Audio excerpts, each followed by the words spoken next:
के लेक्चर में MCQs chapter number 4 कक्षा 10वीं द्विघात समीकरण।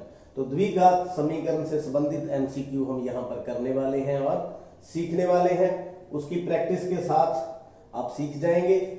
क्वेश्चन नंबर 1 है, निम्न में से कौन सा द्विघात समीकरण नहीं है। तो द्विघात की बात कर रहे हैं, शब्द से ही पता चल रहा है। द्वि में ना दो, घात यानी कि उच्चतम घात जिसकी घात 2 है। यहां पर हमारे पास दिए हुए बताना ये है भी कौन सा नहीं है।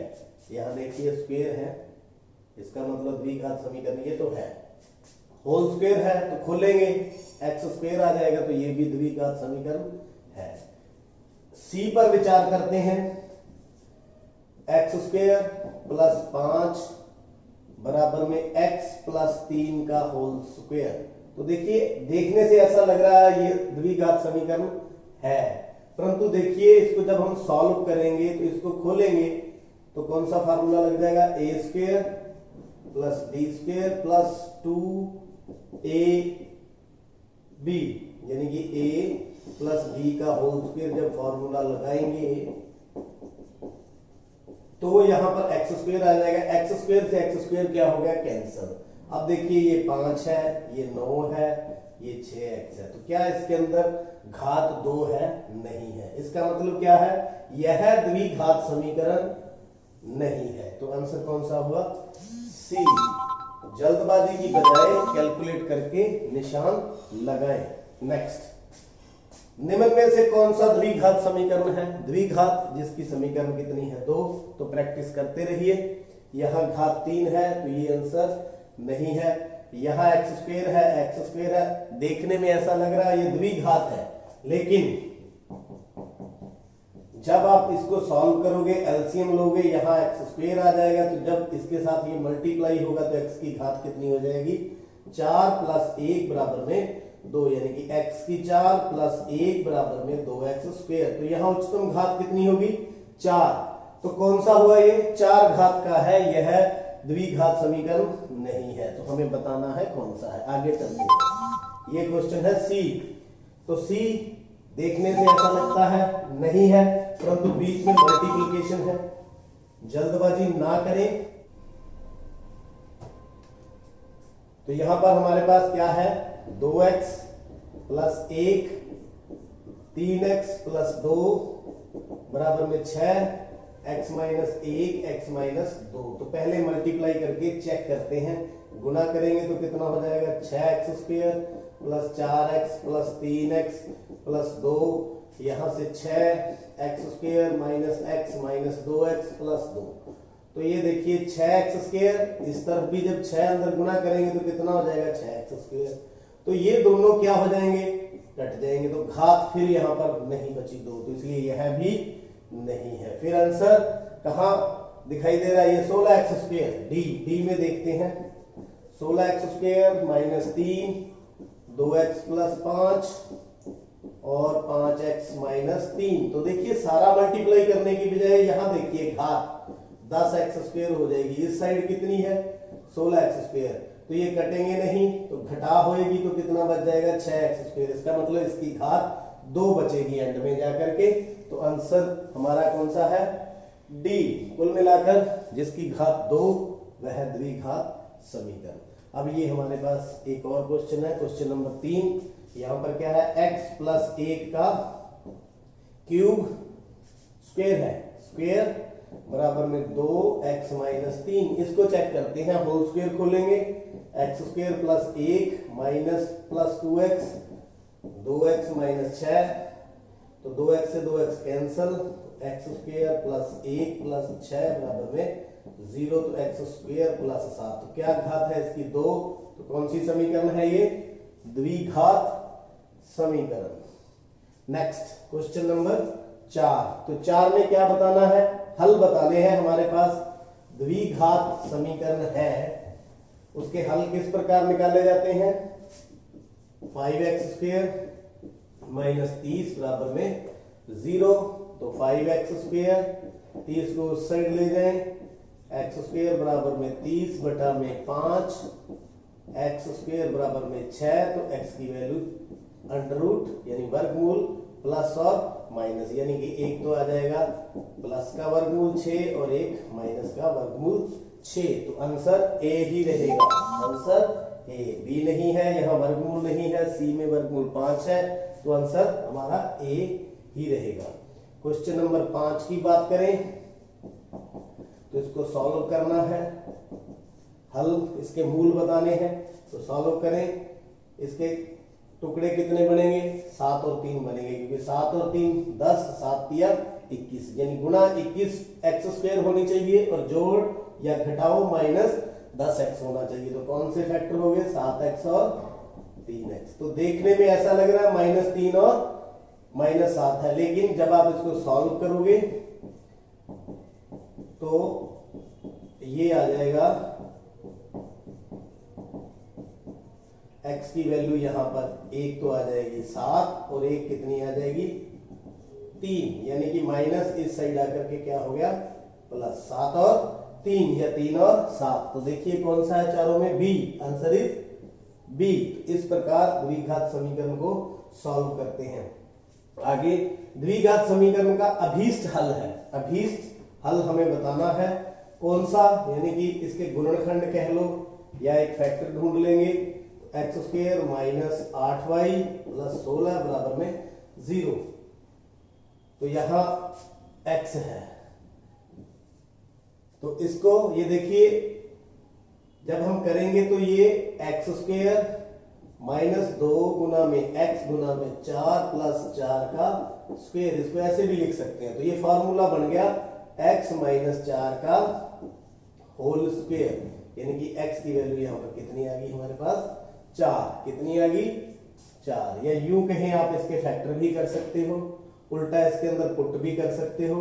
जैसे x को 4 पुट करेंगे तो ये सेटिस्फाइड होगा, जैसे 4 का स्क्वायर माइनस 8 गुना में 4 प्लस 16 बराबर में 0। तो 16 माइनस 32 प्लस 16 बराबर में 0, तो 32 माइनस 32 बराबर में 0। तो 4 ही सेटिस्फाइड इसको कर रहा है। इसी प्रकार ये है, ये भी होल स्क्वायर बन रहा है किस चीज का? X square minus 4q plus 4q का स्क्वायर बराबर में 0। ये बन रहा है x माइनस 2q का होल स्क्वायर।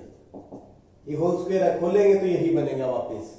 देखिए खोल के देख लेते हैं। X square minus 2 into a into b plus 2q का whole square. X square minus 4qx plus 4q square. तो फिर आंसर कौन सा रहने वाला है? x माइनस 2q बराबर 0। तो x बराबर कितना? 2q। x बराबर 2q। Answer is B. तो ऐसे ही इसके हमने मूल ढूंढने हैं। क्वेश्चन नंबर 8 है 6x square minus x minus 2 बराबर में 0। तुक्का नहीं मारना, बस कैलकुलेट जरूर करें फिर निशान लगाएं, क्योंकि एक्यूरेट पे निशान लगाना है। तो 12 यानी कि जो गुणा है वो तो होनी चाहिए माइनस 12x स्क्वायर इन दोनों की, और जो यानी कि उसका हल कह लो या योगफल कह लो या गुणा भाग घटा कह लो, वो कितनी होनी चाहिए? Minus x। तो 4 और 3 इसके गुणनखंड रहने वाले हैं। माइनस का 4 प्लस का 3, तो यहां से क्या कॉमन आ गया? 2x। क्या आ गया? 2x। तो यहां आ गया 3x माइनस 2, यहां प्लस 1 3x माइनस 2। तो कौन कौन से फैक्टर हुए? एक तो 2x जमा 1, एक 3x घटाओ 2 बराबर में 0। तो x की वैल्यू यहां से आ जाएगी, एक को इस साइड ले जाए माइनस 1 बटा में 2, और यहां से आ जाएगी x बराबर में 2 प्लस का हो जाएगा 2 बटा में 3, यानी 2 बटा 3 और माइनस 1 बटा में 2। तो ये दोनों माइनस है, ये नहीं है, ये दोनों प्लस है, नहीं है, और यहां देखिए 2 बटा 3 और माइनस 1 बटा 2। तो आंसर कौन सा है? सी। थोड़ा समय लगाएं, गलती ना करें। आगे बढ़ते हैं। 9वां सम, निम्न में से कौन सा द्विघात समीकरण है? तो यहां पर द्विघात समीकरण चेक करना है। पहले की घात 1 है, नहीं है। दूसरे की घात 3 है, नहीं है। तीसरा चेक करते हैं, क्योंकि बटे में है तो x जोड़ 1 बटा x बराबर में 7। तो एलसीएम लेंगे, एक्स स्क्वायर प्लस 1 बराबर में 7, एक्स स्क्वायर प्लस 1 बराबर में 7x। इस साइड चला जाएगा तो आप देख सकते हैं ये कौन सा है, द्विघात समीकरण है, तो आंसर कौन सा रहेगा, सी। तो यहाँ पर डी चेक करें तो यहाँ स्क्वायर है, यहाँ स्क्वायर है, एलसीएम लेंगे तो पावर कितनी हो जाएगी, घात 4 हो जाएगी, इसलिए ये भी नहीं है। आगे चलते हैं। किस भारतीय गणितज्ञ ने सर्वप्रथम द्विघात समीकरणों के मूलों के लिए सूत्र स्थापित किया? तो जो ये सूत्र था इससे संबंधित वो आर्यभट्ट ने नहीं दिया, ब्रह्मगुप्त ने भी नहीं दिया, धराचार्य, तो धराचार्य गणितज्ञ थे, उन्होंने इस सूत्र को दिया था। किस सूत्र को? इस तरह का जो सूत्र था ax square plus bx plus c बराबर में 0, यानी कि मूलों का योगफल जो किसके बराबर होता है, माइनस b बटा a, और गुणनफल किसके बराबर होता है, c बटा में a। तो ये श्री धराचार्य जी ने ये सूत्र दिया था, सर्वप्रथम भारतीय ने। तो आगे इसी के लिए गुणनफल होगा, यानी जो सूत्र था उसके अंदर गुणनफल इसी समीकरण के अंदर क्या होगा, c बटा में a। तो आप ढूंढ सकते हैं इसमें से c बटा में a, कंफ्यूज ना हो, बिल्कुल ध्यान से देखें, c बटा a। तो ऑप्शन भी हमारी c है। ये क्वेश्चन भी इसी जो है फॉर्मूले से संबंधित है। द्विघात समीकरण हमारे पास है 3x square plus 2x minus 5 बराबर में 0। क्या निकालना है, मूलों का योगफल। तो माइनस b बटा a, कंपेयर करें इसके साथ, x का कोफिशिएंट -2, उसके बाद a है तो यहाँ पर 3, तो -2 बटा में 3। तो कौन सी ऑप्शन रहेगी, डी। कौन सी ऑप्शन रहेगी, डी। आगे स्टेटमेंट वाले सम है, दो क्रमागत पूर्णांकों का गुणनफल 182 है। क्रमागत मींस क्रमागत लगातार, जैसे 9 9 के बाद क्या 10, या 10 10 के बाद क्या 11। तो दो लेने हैं जो लगातार हो और उनकी गुणा कितनी हो, 182। ये लगातार नहीं है, ये भी लगातार नहीं है, क्रमागत नहीं है।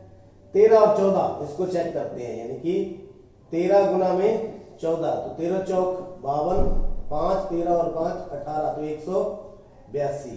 तो इसका मतलब आंसर कौन सा है, सी। आंसर कौन सा है, सी। नेक्स्ट चलते हैं। दो धनात्मक पूर्णांक जिनके वर्गों का योग 365।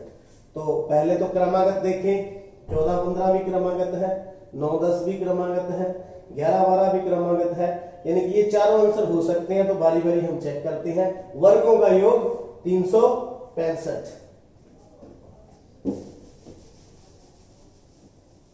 तो देखिए 14 का वर्ग